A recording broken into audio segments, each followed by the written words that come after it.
Okay, hello everybody, and thank you for all being here this evening. I'm Dr. Shelley Lenz, the candidate for governor of North Dakota. I use the pronouns she, her.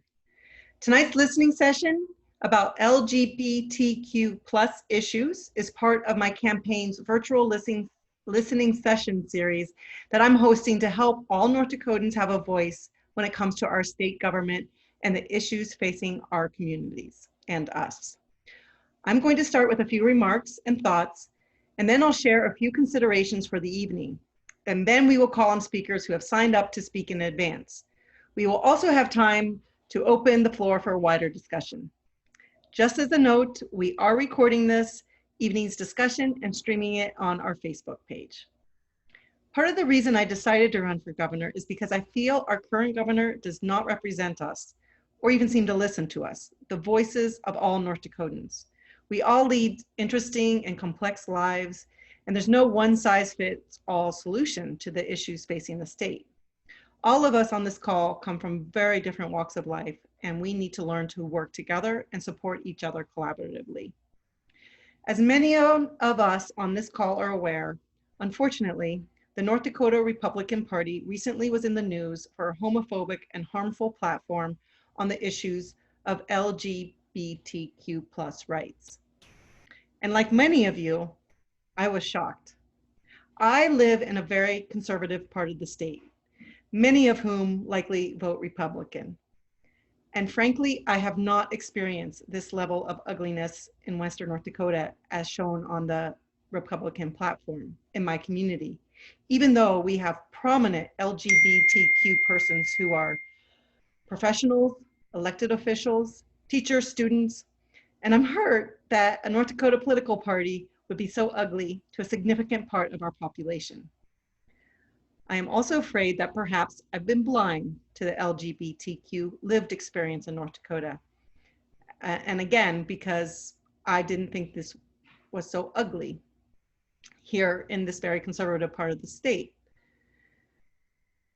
So we here with our prominent LGBTQ persons that I know of, we're just simply living here like all North Dakotans, living, loving in a place we've chosen to call home.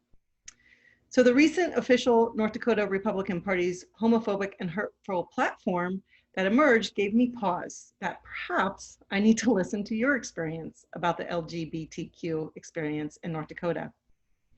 I believe all humans shall and will have equal rights under the law, and we need to continue to advocate, fight, and protect those rights. We have to do better, and our leaders must demand better. I want to reaffirm my commitment to providing a safe space for our LGBTQ plus neighbors to share their thoughts this evening.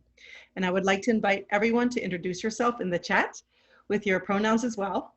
Please be sure to be respectful of the personal stories being shared and join me in learning how we can better support one another.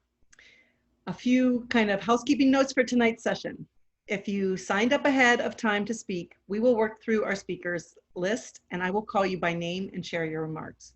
If you have further input, please share it with me via email at listeningtour@lensvigfornd.com, and we'll post that in the chat. And that will be, we'll send a follow-up email with this information. This listening session is being recorded and streamed on Facebook, like I said. Please use the chat box on Zoom to share your name, where you're from, and feel free to post questions or comments in there. We will do our best to respond to the comments and questions that come up, and also some of the ones on Facebook. We will also take speakers after the speaking list is complete, and you can indicate that you'd like to speak in the chat or raise your hand, which you can find under the participants label. Please use this session to be open-minded and respectful of all participants. We will aim to wrap up in about an hour. And again, please send any feedback to the listening tour at lensvigfornd.com if you are able to share live tonight or you feel like you want a quieter place to talk. With that, I would like to begin with our first speaker, Tyler Haugen. Hey, everybody. First off, I want to thank Dr. Shelley, Ben, and Melissa for organizing this listening session. For those who don't know me, my name is Tyler Hogan. I am the Party Affairs Director for the North Dakota Democratic NPL and a proud member of the LGBTQIA community. We have made many strides in recent years as a nation in the fight for rights and acceptance for LGBTQ plus individuals. However, there is still so much to be done, particularly here at home in North Dakota. And there are two things in particular that I would like to briefly highlight this evening. The primary task that I believe we all need to work on, not just in general, but also within the LGBTQ community, is lifting up transgender individuals, particularly trans women of color. Our transgender community, both binary and non-binary, are very often marginalized, left behind, and forgotten, even as we forge legislative and legal victories in the battle for equality. Transgender persons are at the highest risk for being victims of discrimination, sexual assault, acts of violence, and suicide.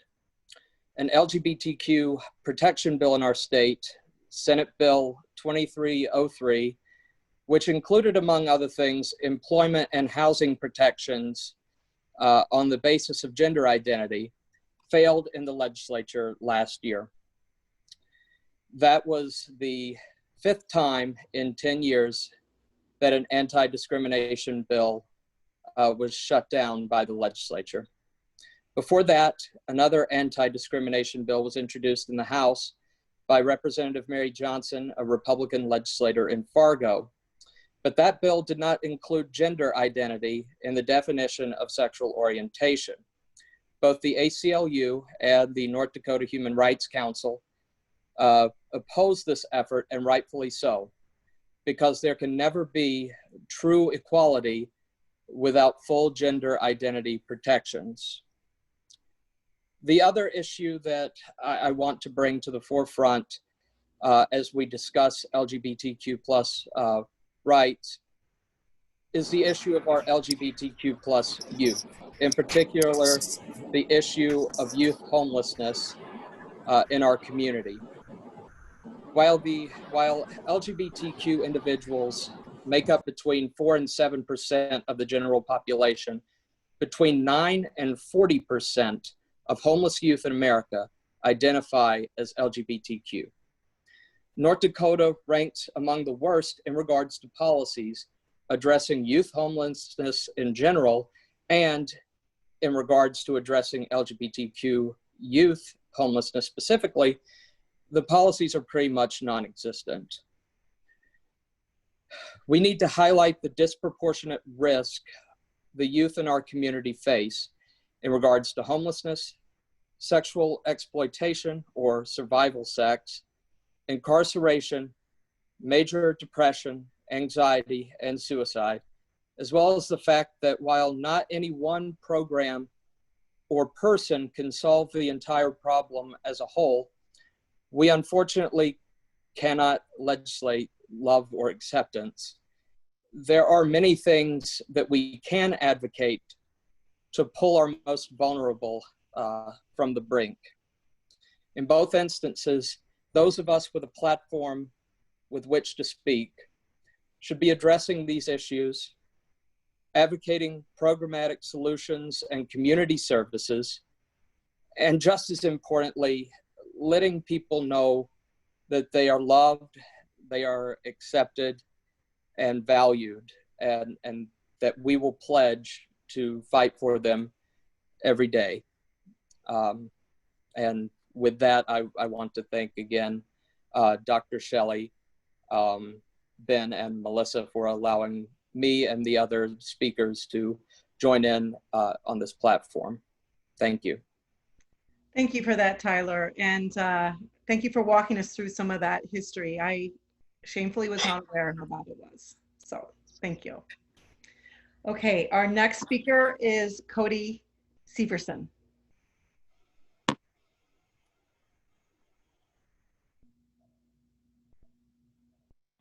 Yes.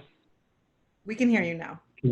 Cool. Okay. I don't even know how to like just say anything. And Tyler, thank you so much for actually going through the history and going through that. So I'm in Fargo. My only two cents that I want to add on there is so North Dakota doesn't have statistics for LGBTQ plus individuals in general. One of the things that my organization is kind of trying to work on is increasing resources for LGBTQ plus individuals facing suicidality. And as it currently stands, facing what, Cody? So suicidality. Oh, okay. So okay. Individuals with mental health issues who are and who complete suicide.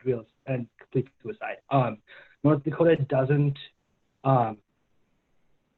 ask after like a death certificate is signed about a person's identity in any sort, and so we have no way of knowing how many LGBTQ plus individuals complete suicide or face mental health issues in that way. So that's, I think, one thing to highlight about like just our governmental system in that capacity.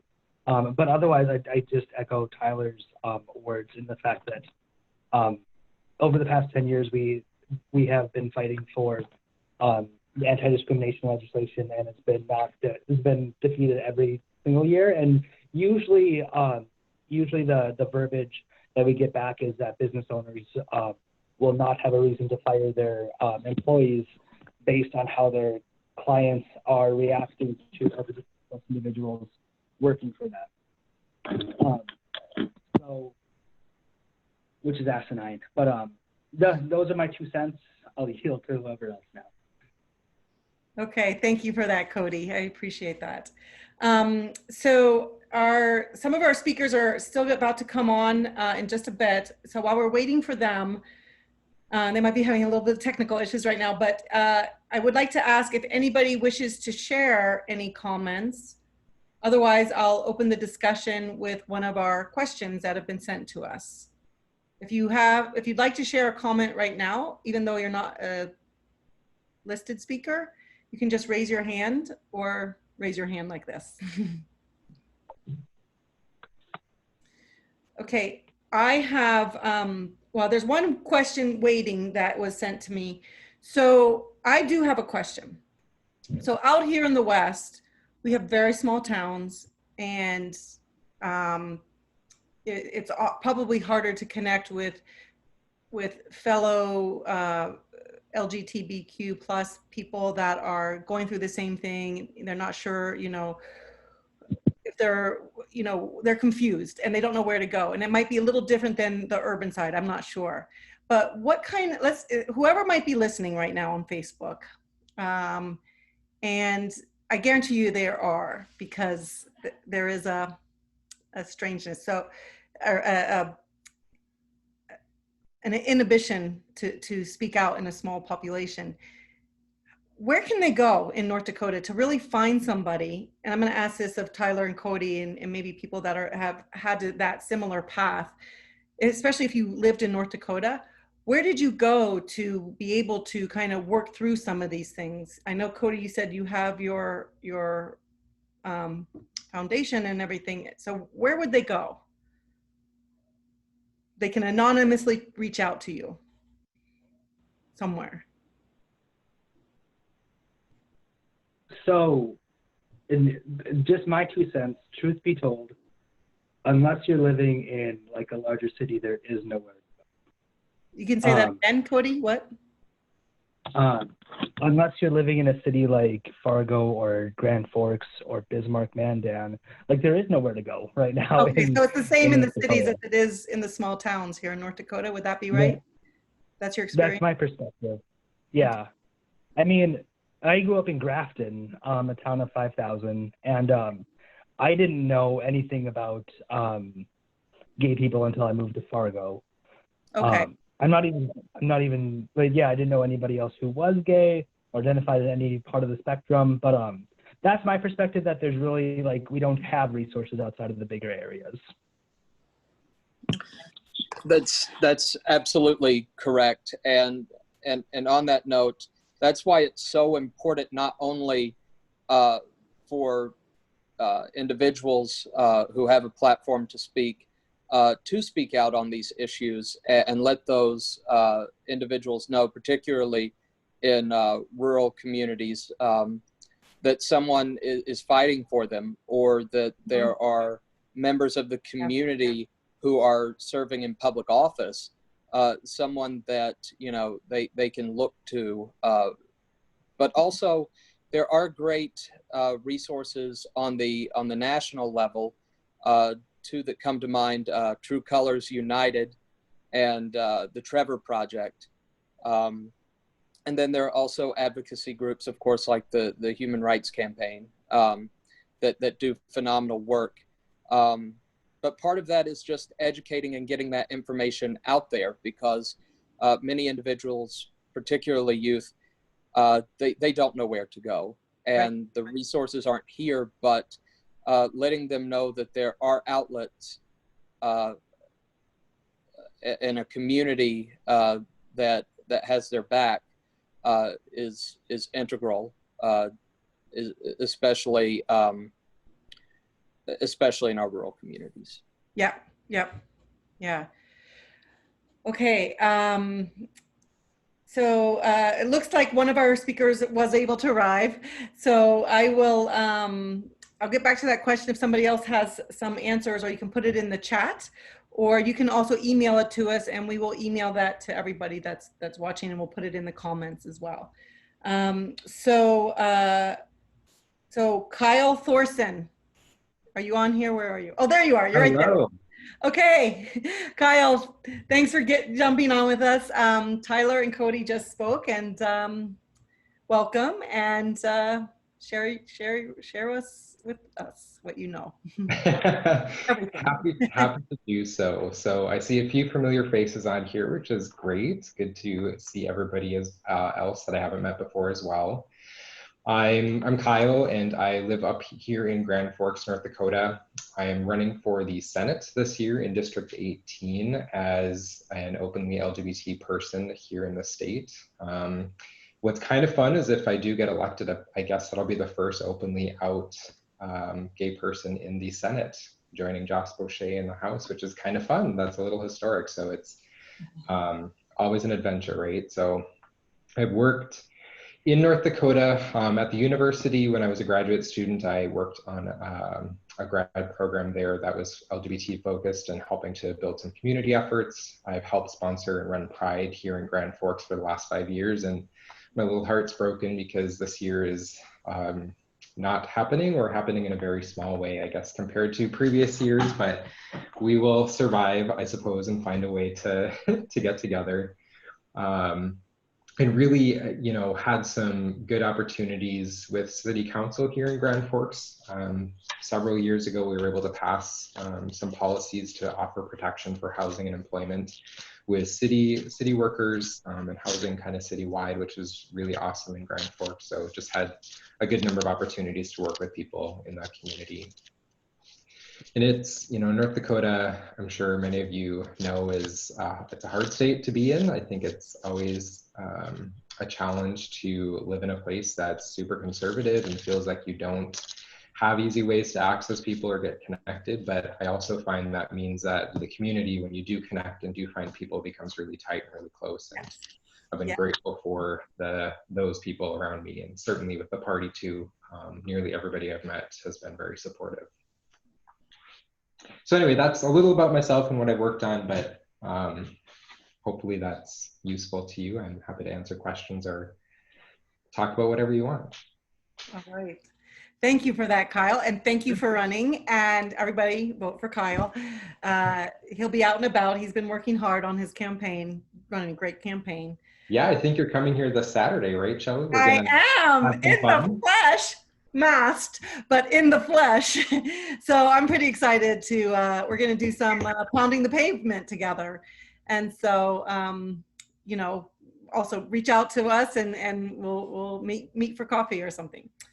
Okay, so I am going to go back to a question that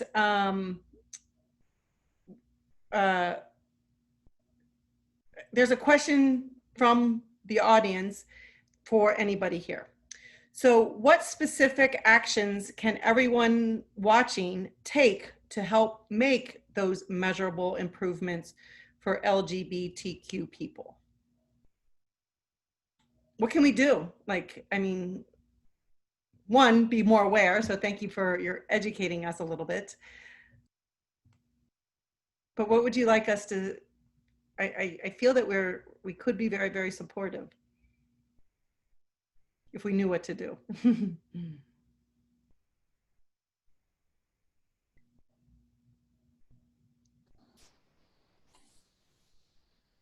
I guess I will speak up first. I think that one important facet is is to start with advocating policy, coming up with programmatic solutions.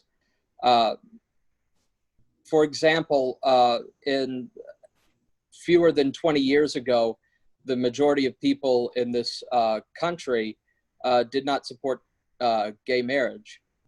As more individuals were empowered to come out, as legal battles were forged, and as we received vocal support from national leaders and prominent politicians,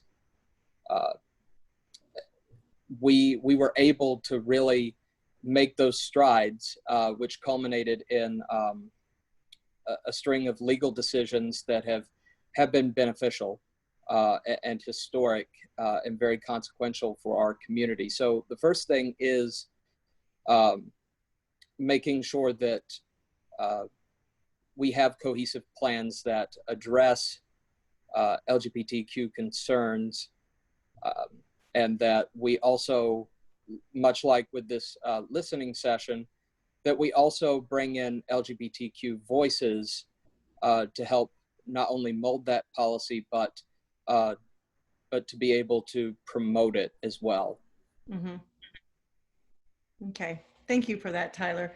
How about James? Can James Falcon chime in on that? Are you here, James? There you are. I'm sorry, can you repeat?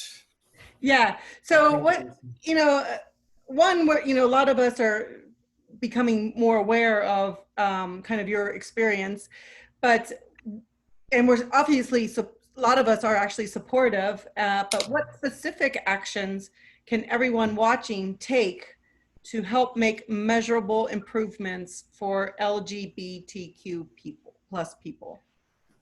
I would say that definitely working with, not so much working, but if you're an ally, or even, you could still be in the community, to support LGBTQ and Two-Spirit youth. Last week, many may have heard, and I know Alex was there, up in Belcourt, the Turtle Mountain Tribal Council recently they passed legislation for the tribal code to redefine marriage as, instead of between man and woman, it's with spouse and spouse. And we were up there helping, and there were speakers there, and and people that I spoke to, they say they, as a youth, wish that they had support then, and even some now. So I would say definitely, if you know of an youth, especially if they live in a household which may not necessarily be supportive, I guess, making sure that you are there as a mentor of sorts to help with the youth, to help, I guess, guide, not so much guide, but to help be there as they make their way through life. Mm-hmm. That's what I would say. Okay, thank you for that. And with focusing on the youth, and I just remember this one teenager back about 10 years ago that was living in Killdeer that eventually came to me, and it was probably because I was, a veterinarian, and, there's just a certain, anyway, he eventually came and just said something to me, but he was a little more bold and he had a comfortable relationship with me before then. Are there like hints that you can do to open the door for some of those shyer youth that you think might need someone to talk to? Do you know what I'm saying? Like, do they make little, I mean, how did you make little hints to somebody to see if it was safe to talk to? That, so I'll be a little more aware. Okay. I know that, well, for, Magic City Equality, we've done in the past kind of youth meetings, for youth that are either, maybe questioning or curious, or they may be out totally. So they would come to these meetings, and it'd be kind of like a little social networking. So that would be kind of the way that we did here. Okay. So instead of going out and, or asking, they would come to us in a way. But I guess nowadays, I would say for the most part, and I've noticed this, I guess, as I got older, that I guess youth are more out. Okay. For the most part. I know they're, I'm not going to say all youth, but I would say some. Well, that's an improvement. Yes. Yeah. I mean, things have improved definitely. And I kind of wish it was like that when I was younger, but yeah. What can you do? Yeah. Well, it's like that now because what you guys are doing, right? But I guess, if you are, a teacher or a business, something like that, where I guess you have an office, if you put, I know they have like ally stickers that you can get or make, something with like a rainbow, or, even, okay. like posters or anything like that, that says, this is a safe place, for the LGBTQ community. I guess that could be kind of an easy way to. Yeah, that seems so obvious. That's sitting on the roof, and. Yeah, yeah. I love that. That seems so obvious. And I feel like a ding dong for not just putting that on my office door or something like that, or, somehow. Yeah, I mean, that would be an excellent way to. That might be something a business could do, is just put a little rainbow somewhere, just says, hey, okay, I really like that. That's like a very practical, simple, subtle, not in your face, but everybody would know it if they're looking. Right. I love that. Okay. Sorry, that I just feel like that seems so simple, and I can't believe that I just. Okay, so does anybody have any thoughts on that likes to speak? Oh, Clara. Clara has her hand raised. Clara Derby? Yeah, just some things off the top of my head of just things that people can do as allies to the LGBTQ plus community. Really easy things, normalizing introducing yourselves with your pronouns, normalizing asking people for their pronouns. I see pretty much everyone either in their introduction or in their little name thing has their pronouns. I realize that I don't, I'm sorry. in my introduction, I give my pronouns. And also obviously making an effort to learn and use people's correct pronouns.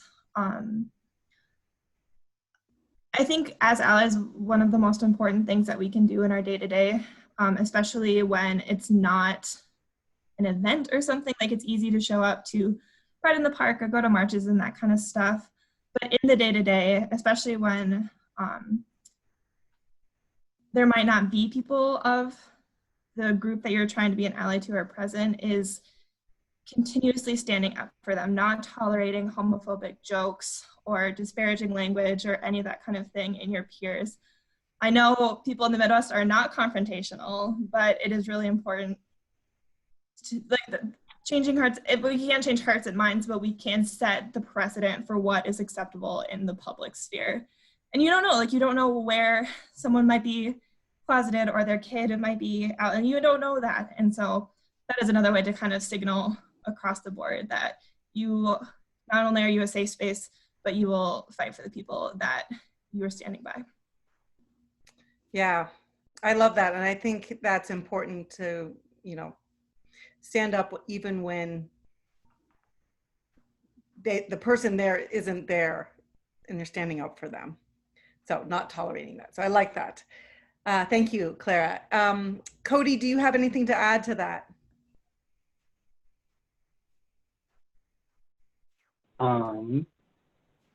Yeah, no, thank you. I think Claire did a really great job of describing why it's important to have pronouns as well. And just kind of as a fun side note, if like individuals who aren't sure about like their gender identity or like where they put themselves on the spectrum, whether it's non-binary or agender or anything like that, when they hear other people describing their pronouns to them, it helps them to kind of acknowledge that the environment is friendly and that there's more possibilities out there, which is really fun and affirming environment. And I also want to echo what James said about having just affirming items within your office space or within like just your personal space. Because a lot of times when a queer person comes into a space, the only way that we know that it is affirming is if we see a rainbow or like a poster from the Trevor Project or just any other organization that we know is friendly to us. When that's up in the space, it's a lot more helpful to know that we're going to be respected and this person knows a little bit about who we are and we don't have to explain everything. It's really helpful. Yeah, I mean, that is so simple, kind, hospitable thing to do that I've been in business for 20 years, and I'm glad there'll be a rainbow or something up tomorrow. Okay, thank you for that, Cody. Okay, I do have a question, and Kyle, do you have anything to add to that? Sorry, I wanted to. No, that's yeah. Totally fine. I think there's two things. Language and safe zone training and visibility are huge, huge things. I think one thing that I've seen in running, especially the Pride page, is I get a lot of parents who reach out and say, you know, my kid's going to UND or my kid is moving to the city. And I'm really nervous or scared or worried for them. And I want to be able to connect them with somebody.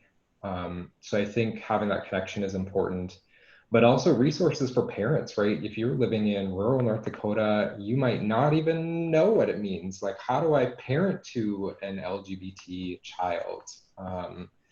And so I think, you know, we don't really have a great, there used to be GLSEN in town, which is a parent group, and PFLAG, I think, was the other one, is a big parent group, and we don't have a very active community up here, at least in Grand Forks. So I think those are resources that would be important. And then I think I would be remiss if I didn't say one that's probably important for everybody, but especially for LGBT folks, is really mental health stuff. I think that we absolutely, without a doubt, it's so important to have access to those mental health pieces when you don't feel like you have somebody you can talk to or trust. Like, I've just have a number of good friends who've needed that over the years, and it's just a good thing anyway. So I think those two things are kind of in my head for ways, especially that the state can help to, you know, put some of those things together or just make connections for folks. Oh, that's a good point. It's a good point. Okay, thank you, Kyle. Okay, I do have another question from the audience. It says, in North Dakota, we are lacking basic protections for LGBTQ people. In fact, and I didn't know this, you can still be evicted for being part of the LGBTQ community. I did not know that. So how has that affected you as you're renting and watching what's happened, other than, I mean, feeling unwelcome, but how has that affected you? Have you had a manifestation of that in your own lives here in North Dakota?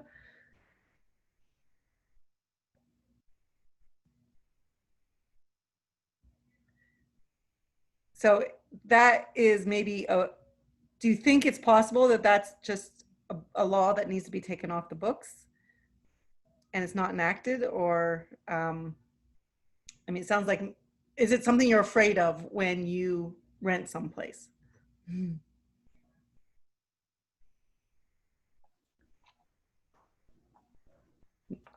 So I can say that you know, Tim and I have been particularly lucky. We have not experienced this.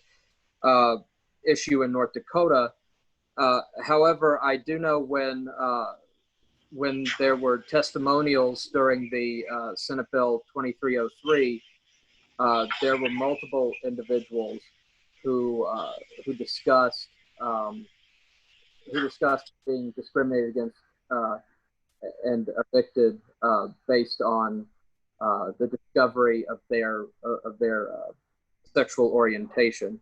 So, like I said, while we've been pretty lucky to not experience that, it's definitely not something that is unheard of in the state.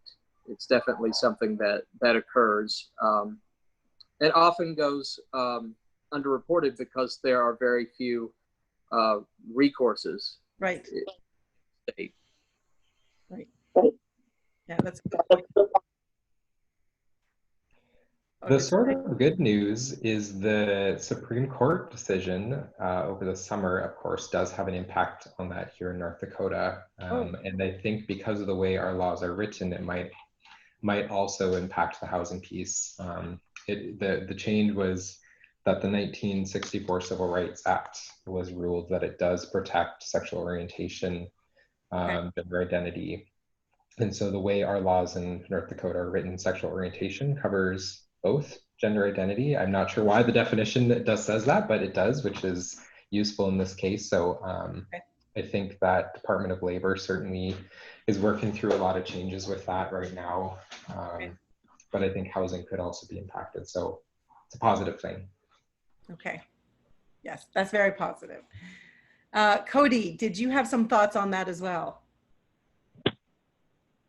Yeah, sorry, I was looking up another item as well, but I think it's openly like just lesbian, gay, bisexual individuals. We don't get a lot of pushback in this regard.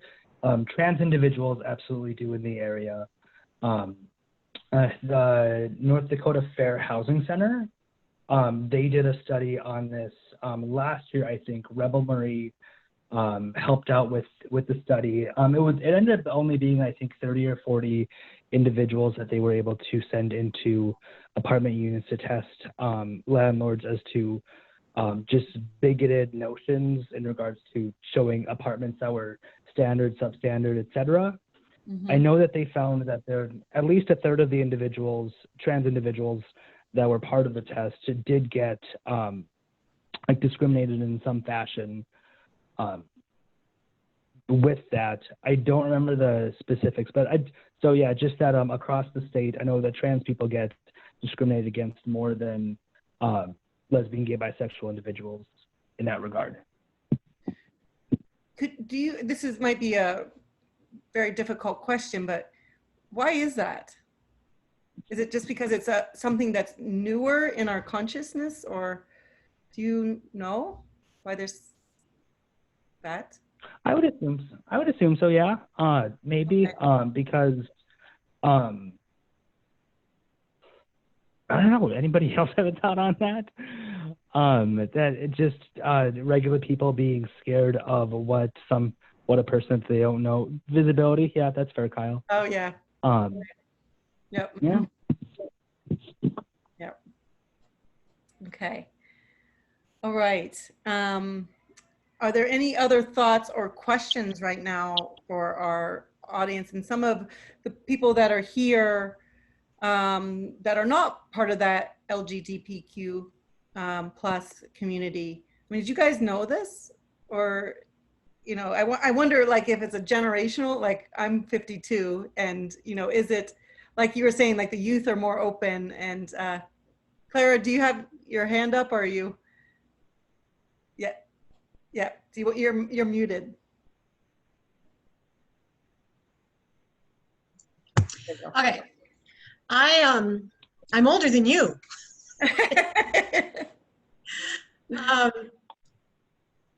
Part of me goes back to my days in college when I was in the theater department as a theater major, and it just wasn't odd because gay people tended to flock in those days to the arts, gay men especially. Gay women tended to go to sports. You know, we used to joke about, you know, that sort of thing. Yeah. So I've been around, you know, I've been involved with the gay community, if you want to say that, for a long time. And I went to school in Dickinson, North Dakota. I grew up in Dickinson, North Dakota, went to college in Dickinson. So it's just not that big a deal to me. I've known it was there. I've known people who hid it a lot. Some are my age are still hiding it in southwestern North Dakota. Like living a double life sort of thing? Or Yes, absolutely. Absolutely. And it's funny that I have a friend whose child grew up gay in southwestern North Dakota, and of course went to the big city, and she was quite concerned with that, and she had a right to be, because he kind of went off the deep end. Oh, well, look, I'm in a community, and he took advantage of, and others took advantage of him. Yeah. He just was back visiting this week, and he has a younger relative who's in high school growing up in a similar situation. And he took him, you know, under his wing this last week, to talk to him and explain, you know, have a heart-to-heart with him, because the kid is going through so many things and still has no one in southwestern North Dakota that he feels comfortable with talking. In a small town in southwestern North Dakota, yeah, the bullying is extreme and horrendous among peers and coming from adults. So yeah, I, you know, as I like to call myself an ally, and I've been for a long time. I have gay family members. One of them is living with a transgender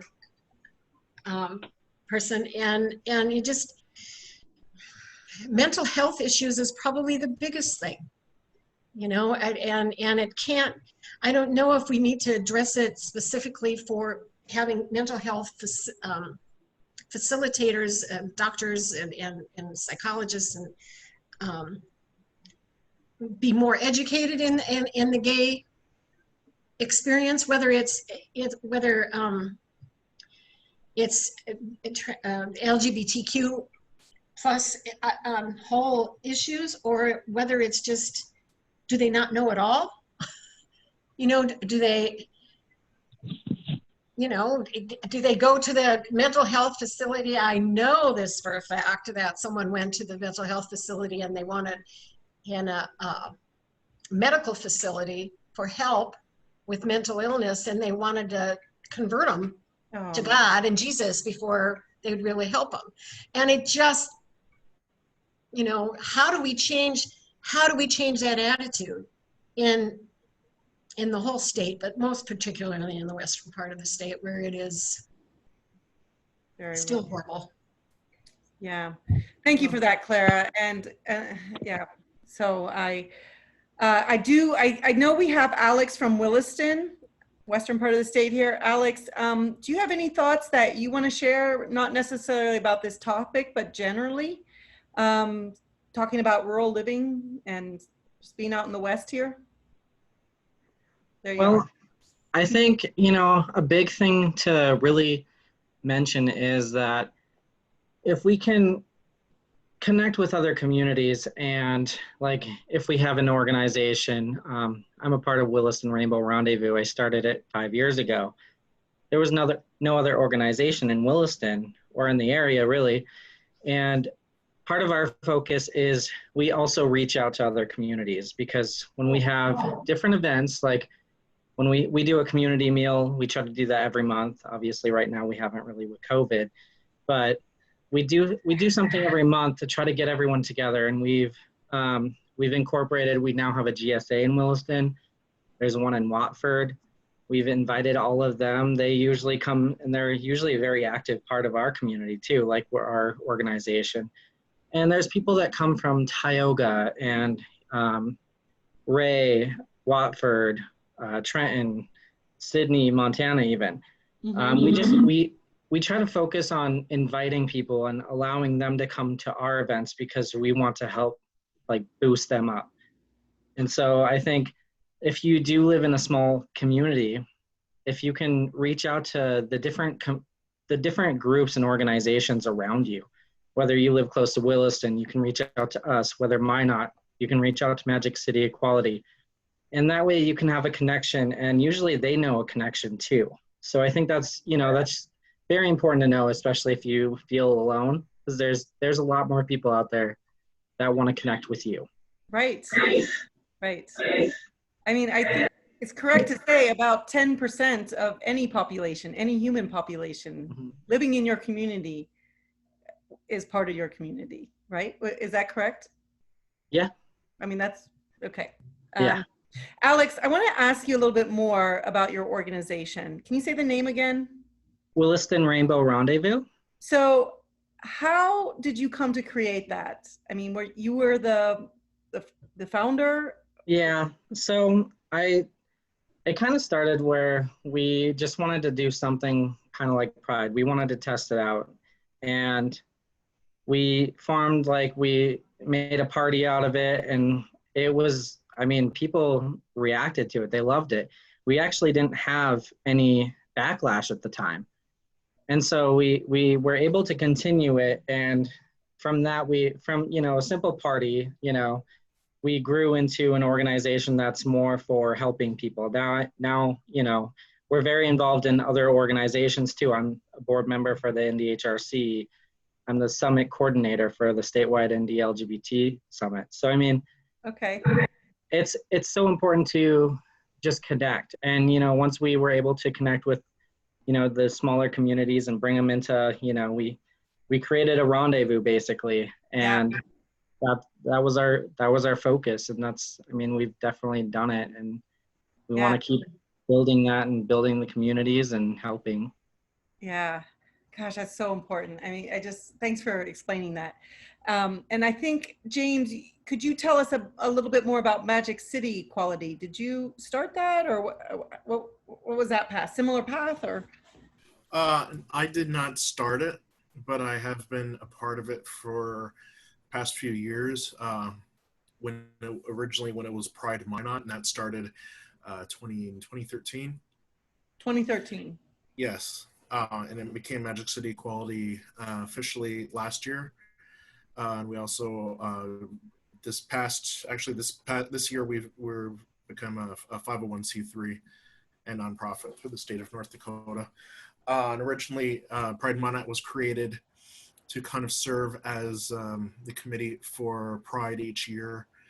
And last year, the last functioning board for Pride Minot, which is actually still the board now for Magic City Equality, decided to take that in a different direction and to not only put on the Pride Festival, which actually is going to be happening in a few weeks here. We moved it because of COVID. We've also put together programs such as like the youth program that I had mentioned earlier, as well as kind of a similar program for people who are transgender, non-binary, or gender non-conforming. Those kind of stopped for a while because of COVID, because you can really have meetings. Yeah. So we've done that, and we're also working on some other programs that hopefully, COVID will kind of, say goodbye, and we can kind of get back to some level of normality. So we can be able to do those things. But also throughout the year, excuse me, we've helped other organizations, like also what I mentioned earlier. In Belcourt last week, we helped with the Turtle Mountain Two-Spirit Society and helping to raise awareness and put on an equality march up there. We've helped different organizations. We've done events throughout the year to kind of bring awareness to different aspects of LGBTQ, Two-Spirit plus culture and history. And basically kind of helping to, I think it was Cody that had mentioned earlier about parents, or no, it was Kyle actually, about parents, contacting him Okay. about people or their students moving to their area. And sometimes, we'll get parents reaching out to us, saying, my child is in the process of transitioning, and we need, or they haven't yet, but they want to, and where can they go to, get that health, to get that type of health care, for transitioning.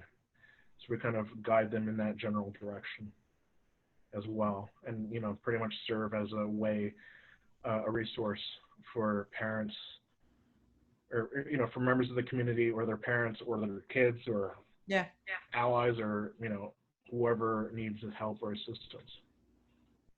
Okay. So That's that's good. kind of what we do. That's good, and I'm really glad that we're doing this Facebook Live, and this will be, this is recorded, and hopefully there's a lot of ears that are listening that are just having all those same questions, and I think it's probably pretty inspirational for them to see, they're doing okay, and you do have a strong community. It's developing anyway, and we're becoming more aware. We do have a question from Facebook. What are the biggest priorities of the LGBTQ community when it comes to policies? So, I mean, it sounds like we have a lot of work to do, but what would be kind of your priorities that I can help you with in the next 4 years as your governor?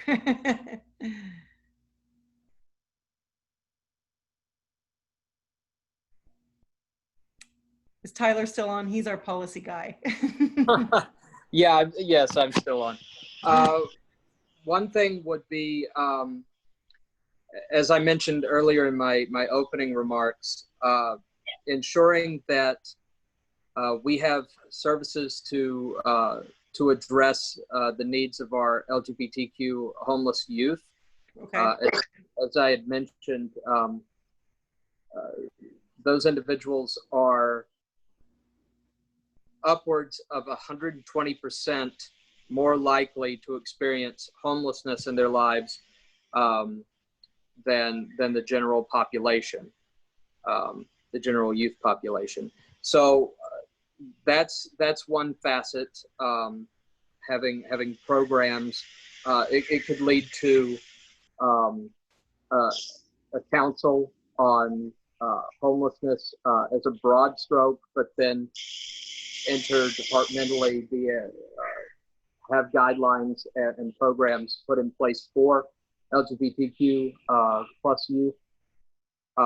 Crisis centers is another big thing.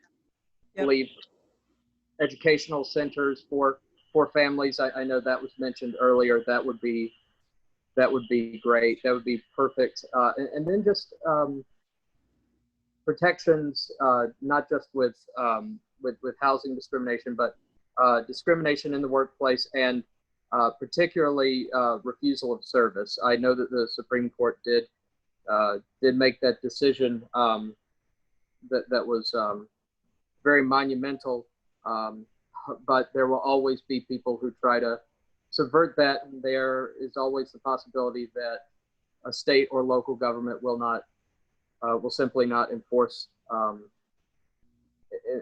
that decision. So the battle goes on.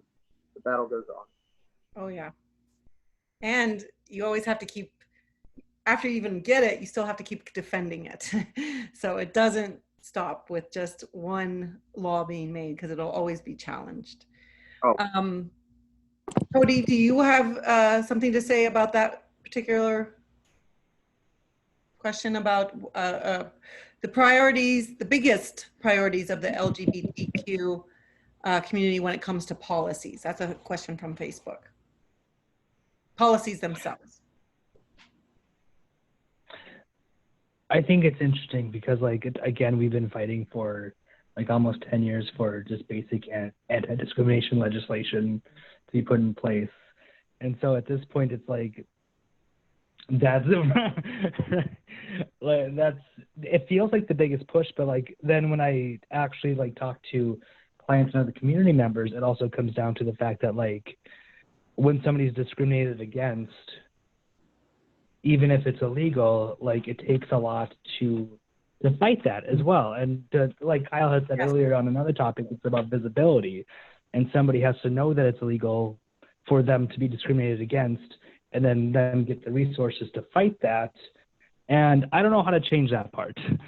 But Western North Dakota is a very desolate area, as we've all noticed in those terms as well. And so it's like, yes, anti-discrimination legislation is kind of the result that I want, but it's also, how do we make young people aware that them being hurt is not okay, and how they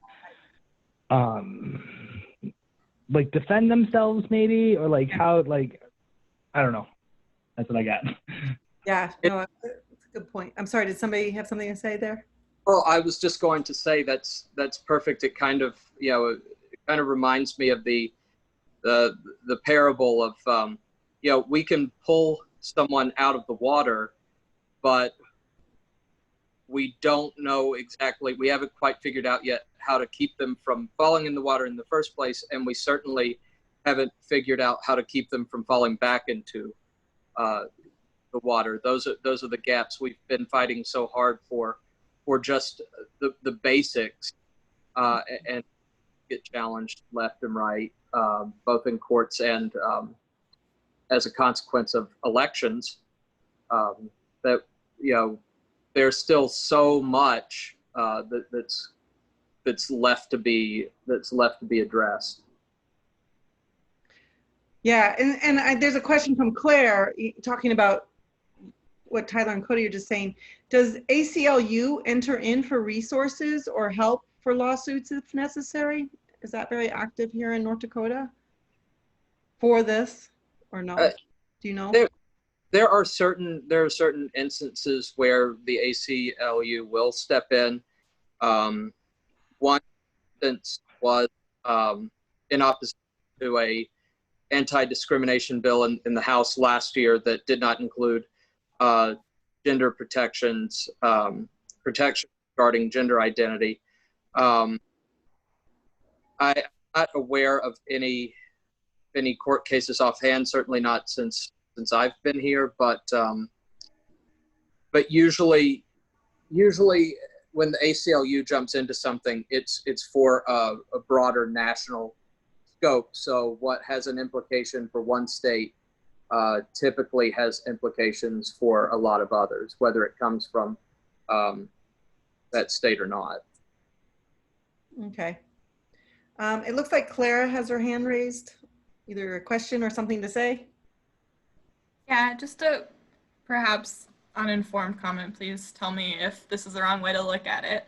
But I guess an argument that I would have in support of passing, whether that be like hate crime legislation or anti-discrimination legislation, is also sending a message to those folks who would consider doing those things, is that there's an understanding that the state will not tolerate that, and start kind of going back to what I said earlier about setting the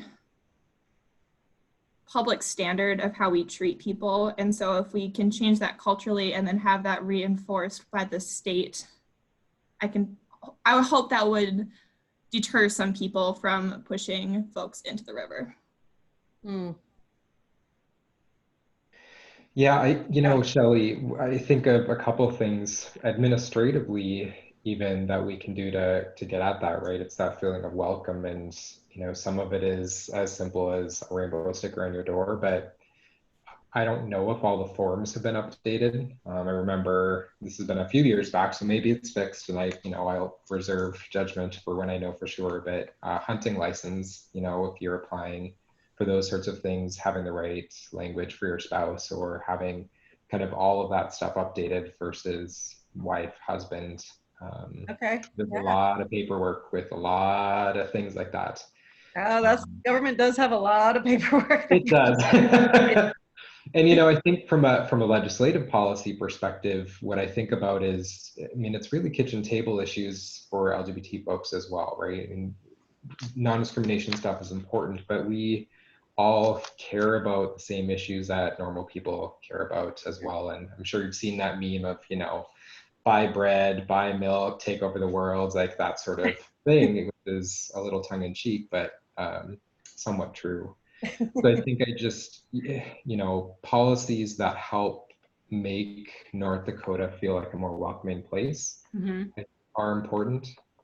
Most of my friends who move away because they don't feel like there's the culture here that's an engaging place to be. They can't easily find friends. It's that sort of resounding thing. So I think fixing language, helping visibility, implementing, even caring about arts and entertainment, right? Like supporting the arts is something that LGBT people care about, and that's some place that we feel welcome. And you know, the more arts are, I think that also sends a different sign. So some of them aren't really LGBT specific. They really help everybody, but can make a big impact for folks. So and those are avenues of expression, and then through those avenues of expression, express and we'll know more, you know, and so so I would like to, I'm going to be, unless there's any other questions right now, and you can please send some to us, but I do want to say that I've learned stuff today, and you will see a rainbow at my place. And I encourage all business owners and places where you work, ask your boss if you can hang a rainbow, just to see, you know, if it's okay, and then other people can come up. I love those ideas. And if elected, I will work to have that visibility represented in the administration and open, and for all human equality. And so with that, if there are no more questions, I have just a few closing remarks. So like I said, this is part of our listening session. There's so many groups out there that need to be heard, and we need to hear you. And this is our larger effort to ensure that our government works for all of us, and that our leaders are in touch with their neighbors. To do that, we do need decisive leadership that will unite all North Dakotans, West or East, LGBTQ or not, people of color, people that are forgotten, but listen to the needs of all those communities. As governor, I will be decisive, collaborative, and transparent.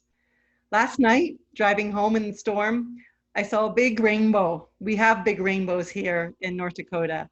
So let's make sure the rainbow encircles all of North Dakota. Together, I believe that we can get through these challenging times to help our communities thrive. I hope I can count on your support to help bring a practical and responsive voice to the governor's office. Please visit lens-vig4nd.com to make a contribution, learn more about me and my Lieutenant Governor Ben Big, or to get involved, to have listening sessions like this of a subject that you'd like to do, or to add comments if you're a little shy tonight speaking out and you would like to get in contact with some of our speakers tonight. Please, please, please use us as a very quiet and open avenue for you to reach each other. So if you would like to host a listening session in your own community or virtually, I would love to continue this discussion. So please contact info@lens-vig4nd.com to make those arrangements. Once again, thank you for attending, for speaking, for listening, for sharing my pride and your pride in our great state. So let's keep the conversation going, and let's be visible. And, you know, we are all a community. So thank you, everybody. Thanks. See you later. See you guys.